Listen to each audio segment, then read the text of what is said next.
C'est rare qu'on trouve encore ces peaux de crocodile encore fraîches en cette période.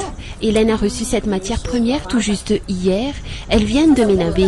Elle est très fière de son acquisition car depuis quelque temps, les peaux de crocodile se font rares dans cette région entre le mois de novembre et le mois de mai. La raison est simple, la chasse aux crocodiles devint très difficile. Certains crocodiles attaquent les êtres humains, puis les chasseurs de crocodiles doivent marcher sur plusieurs kilomètres pour arriver en ville, sans parler des bandits de grand chemin qu'il faut affronter.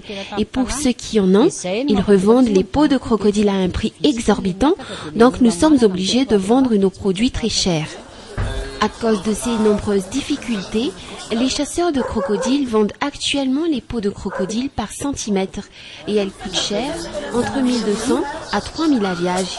Mais à part ce prix exorbitant, le traitement de cette matière première dure des mois avant d'être transformé en article en croco.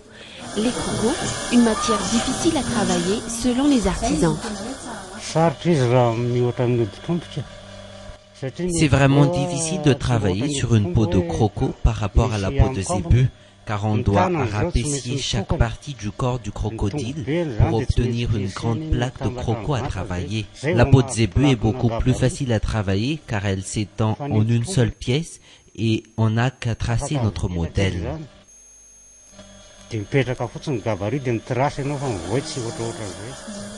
À cause de ce procédé long et parfois compliqué, les produits artisanaux en croco coûtent très cher.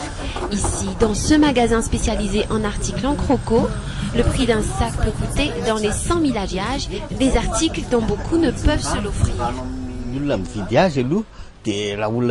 Si on n'a pas assez d'argent, on ne pourra pas acheter ces articles en croco, car ils coûtent très cher. Est-ce que vous imaginez qu'il y a une différence de 100% entre le prix d'un portefeuille en peau de zébu et un autre en croco? En parallèle, les produits en faux croco font leur apparition dans certains marchés de la capitale. Des produits à effet croco, les spécialistes de la filière n'ont pourtant pas du mal à reconnaître le vrai du faux.